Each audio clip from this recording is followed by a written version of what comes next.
ناظرین، حد ڈرامہ بہت تیزی سے اپنے اختتام کی طرف پہنچ رہا ہے، جہاں زینیہ اور سیرت کا اصل چہرہ سب کے سامنے نمایاں ہونے والا ہے۔ لیکن یہاں پر افسوس تو اس بات پر ہوتا ہے کہ سیرت کا بیٹا اتنے بڑے حادثے کا شکار ہوا، وہ بھی سیرت اور زینیہ کی حرکتوں کی وجہ سے، بجائے اس کے کہ اس لمحے پہ سیرت اپنے اندر کا حسد، بغض اور تکبر ختم کر کے اپنی بہو سے معافی مانگتی، اسے اپنے گلے سے لگاتی، کیونکہ وہ جانتی ہے کہ زرار کی اصل خوشی اس کی محبت اس کی بیوی مہک ہے۔ لیکن سیرت نے جو کچھ مہک کے ساتھ کیا، مہک کے لیے ناقابل برداشت تو ہے، لیکن جب زرار ہوش میں آئے گا اور اسے اس سب کے بارے میں پتہ چلے گا تو کیا اس کے بعد بھی وہ کبھی اپنی ماں کو معاف کر پائے گا؟ اور شکر تو اس بات پہ ہے کہ فائنلی شہرام نے بھی زینیہ کے ساتھ ساتھ اپنی ساس کا بھی اصل چہرہ دیکھ لیا۔ وہ اپنے غریب رشتہ داروں سے کس طرح سے پیش آتی ہے،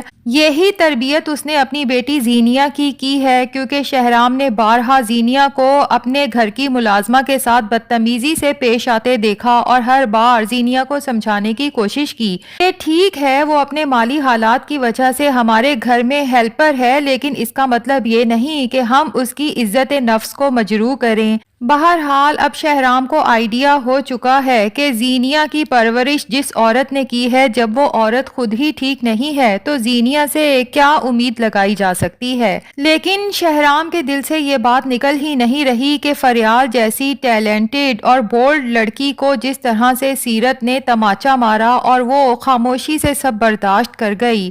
شہرام سوچتا ہے کہ فریال کی جگہ کوئی اور ہوتا تو شاید سیرت کا گریبان پکڑ لیتا، لیکن فریال نے صرف یہ دیکھ کر کہ ہاسپٹل ہے اور پھر زرار کی طبیعت بھی خراب ہے، چپ چاپ وہاں سے جانے میں ہی عافیت سمجھی۔ یہ سب دیکھ کے شہرام کے دل میں فریال کی عزت مزید بڑھ جاتی ہے، اور شکر ہے کہ جاتے جاتے سمین نے زینیہ کے وہ تمام جرائم بھی شہرام کے سامنے بے نقاب کر دیے جس پہ زینیہ نے بڑی چالاکی سے پردہ ڈالا ہوا تھا۔ ایک ایک کر کے جب سارے راز شہرام کے سامنے آتے ہیں تو شہرام سر پکڑ کے بیٹھ جاتا ہے کہ میں نے کتنی کم ظرف عورت سے محبت کی۔ سب سے زیادہ حیرت تو اسے تب ہوتی ہے جب وہ زینیہ کو بتاتا ہے کہ تمہارے بھائی کا ایکسیڈنٹ ہوا ہے، وہ ہاسپٹل میں ہے، لیکن زینیہ شہرام سے کہتی ہے کہ آپ کو بھول گیا، ہم دونوں کی ڈاکٹر کے پاس اپائنٹمنٹ ہے، میرے خیال سے ہمیں وہاں جانا چاہیے۔ تب شہرام زینیہ سے صاف کہہ دیتا ہے کہ تم کیسی بہن ہو، ایک میں تھا کہ میرے پاؤں پہ ہلکی سی چوٹ آئی تھی اور میری بہن شانزے دن رات میرے پاس بیٹھی رہتی تھی میرا خیال رکھنے کے لیے۔ اور یہاں پر زینیہ جو زہر اگلتی ہے، اس سے شہرام کو احساس ہو جاتا ہے کہ زینیہ کی نظر میں تو میرے گھر والوں کی ذرا برابر بھی وقت نہیں، کیونکہ زینیہ شہرام سے صاف کہتی ہے کہ اس شانزے کے ساتھ میرا مقابلہ نہ کریں، وہ شانزے ہے اور میں زینیہ ہوں۔ شہرام کو اب یاد آتا ہوگا جب اس نے شادی سے پہلے زینیہ کو صاف بتایا تھا کہ میں ایسی لڑکی سے شادی کرنا چاہتا ہوں جو میرے گھر والوں کو اپنا سمجھے۔ تب زینیہ نے اپنے چہرے پہ جو جھوٹ کا نقاب اوڑھا تھا کہ شہرام آپ فکر ہی نہ کریں، آپ کے پیرنٹس میرے پیرنٹس ہیں اور آپ کی بہن شانزے میرے لیے چھوٹی بہنوں کی طرح ہے۔ اب شہرام کو یاد آتا ہے کہ جب وہ اور زینیہ گھر چھوڑ کے جا رہے تھے تو نشاط بیگم نے شہرام سے کہا تھا کہ ایک دن یہ عورت تمہارے سامنے بھی بے نقاب ہو جائے گی، لیکن بیٹا ہمارے گھر کے دروازے ہمیشہ تمہارے لیے کھلے ہیں، تم جب بھی واپس آنا چاہو آ سکتے ہو۔ شہرام ہاسپٹل سے نکل کے سیدھا اپنی ماں کے پاس جاتا ہے اپنا غم غلط کرنے کے لیے، لیکن وہاں جا کے زینیہ کا ایک اور راز اس کے سامنے آتا ہے جو شہرام کے دل پہ خنجر کی طرح لگتا ہے جب نشاط بیگم شہرام کو بتاتی ہیں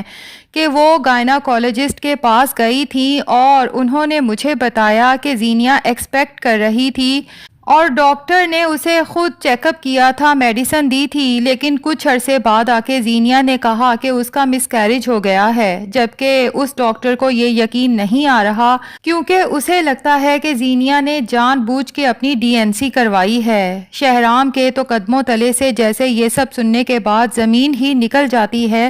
زینیہ نے مجھ سے اتنے بڑے بڑے راز چھپائے۔ اب شہرام کو سب سمجھ آ رہا ہے، بیڈ کے نیچے سے بچے کی تصویر ملنا، اور جب شہرام نے وہ تصویر دیوار پر لگائی تھی تو زینیہ کے چہرے کا رنگ جس طرح سے اڑا تھا، شہرام کو بہت عجیب لگا تھا۔ تو اس کا مطلب زینیا نے اپنے میڈیا کے پروفیشن کے پیچھے ہم دونوں کے ہونے والے بچے کو اپنے ہاتھوں سے ختم کر ڈالا۔ کوئی ماں اتنی ظالم کیسے ہو سکتی ہے؟ اور ابھی تو شہرام کے سامنے یہ راز بھی کھلنا ہے۔ زینیا جو شہرام کے اوپر بڑا احسان کر رہی ہے نا کہ میں نے اپنی جاب آپ کی خوشی کے لیے چھوڑی ہے کیونکہ آپ یہی چاہتے ہیں نا کہ میں گھر کا خیال رکھوں اور ہم دونوں اپنی فیملی ایکسٹینڈ کریں، لیکن لگتا یہی ہے کہ شہرام اس پروڈیوسر سے ملے گا اور وہ پروڈیوسر زینیا کی حرکتوں کے بارے میں بتائے گا کہ آپ کی بیوی کا ٹیمپرامنٹ اب برداشت سے باہر ہوتا جا رہا تھا، اسی لیے ہمیں اسے ریپلیس کرنا پڑا، اور ساتھ ہی شہرام سے کہے گا کہ آپ جیسا کول مائنڈڈ انسان پتہ نہیں اس عورت کو کیسے برداشت کر رہا ہے۔ تو ناظرین، شہرام ابھی تک زینیا کو بتا نہیں رہا، لیکن زینیا کی حقیقت ایک ایک کر کے شہرام کے سامنے آتی جا رہی ہے اور شہرام کے دل سے زینیا کی محبت تقریباً ختم ہو چکی ہے۔ اور اب آگے چل کے فریال اور فیروز کی شادی ہونے والی ہے۔ زینیا کو جب پتہ چلے گا کہ میری ہر کوشش کے باوجود بھی فیروز فریال سے شادی کر رہا ہے تو زینیا کے تن بدن میں آگ لگ جائے گی، کیونکہ فیروز کا وہ گھر بار تو دیکھ چکی ہے اور اسے اندازہ ہو چکا ہے کہ فیروز اچھا خاصا امیر لڑکا ہے، تو بھلا زینیا فریال کو اپنے سے اوپر کیسے دیکھ سکتی ہے؟ تبھی وہ فریال اور فیروز کی عین شادی والے دن فریال کے اوپر کوئی بڑا الزام لگانے والی ہے، جس کی وجہ سے ظاہر ہے کہ فریال اور فیروز کا نکاح نہیں ہو پائے گا، لیکن اس موقع پہ شہرام آگے بڑھے گا فریال اور سمین کی عزت بچانے کے لیے۔ اسی وقت فریال کا ہاتھ تھامے گا، فریال سے نکاح کا فیصلہ کرے گا۔ تو یوں زینیا نے جو کنواں فریال کے لیے کھودا تھا آخر میں خود اس میں گرنے والی ہے، اور دوسری طرف زرار کو بھی جب ہوش آئے گا اور اسے پتہ چلے گا کہ مہک روتے ہوئے میرے پیچھے آئی تھی لیکن میری ماں نے ذلیل و رسوا کر کے اسے گھر سے نکال دیا، تو زرار لگتا ہے اپنی ماں سے کہے گا کہ آپ کا گھر آپ کو ہی مبارک ہو۔ مہک کے ساتھ وہ الگ گھر میں شفٹ ہو جائے گا کیونکہ وہ مہک کے ساتھ اپنی پوری زندگی گزارنا چاہتا ہے۔ ویسے ناظرین، مجھے لگ رہا ہے کہ سیرت کو بھی مالی طور پہ ایک بڑا نقصان ہونے والا ہے، کیونکہ آپ کو یاد ہے نا کہ جو سیرت کی دوست اس سے ملنے آئی تھی اور اسے بتا رہی تھی کہ بھائی میں تو ایسا کاروبار کر رہی ہوں کہ گھر بیٹھے مجھے مہینے کے لاکھوں آتے ہیں، تو سیرت بھی اس کے کاروبار میں انویسٹ کرنے والی ہے۔ ابھی وہ چھوٹی رقم انویسٹ کرے گی، اس کی دوست اسے پروفٹ دے گی، اور جب سیرت کو لگے گا کہ اتنی سی رقم پہ اگر اتنا پروفٹ مل رہا ہے تو جیسا کہ ہم جانتے ہیں کہ لالچ بری بلا ہے، سیرت لالچ میں آ کے بڑی رقم انویسٹ کرے گی اور اس کے بعد ظاہر ہے کہ اس کے ساتھ دھوکہ ہی ہوگا، جبکہ دوسری طرف شہرام کے گھر والے تو بہت خوش ہوں گے کیونکہ وہ ہمیشہ سے فریال کو ہی اس گھر کی بہو بنانا چاہتے تھے۔ یوں فائنلی فریال کی زندگی میں بھی خوشیاں آ جائیں گی۔ سمین بھی بہت خوش ہوگی کیونکہ سمین کو تو ہمیشہ سے اپنی بیٹی فریال کے لیے شہرام ہی پسند تھا، جبکہ شہرام زینیا کو اس رشتے سے آزاد کر دے گا۔ تو دیکھتے ہیں کہ وہ وقت کب آتا ہے جب زینیا اور سیرت اپنے کیے کی سزا بھگتتی ہیں۔ ناظرین، آپ میں سے کس کس کو انتظار ہے فریال اور شہرام کی شادی کا؟ کمنٹس میں ضرور بتائیں۔ ہمارا ریویو پسند آیا ہے تو ویڈیو کو لائک اور چینل کو سبسکرائب بھی کر دیں۔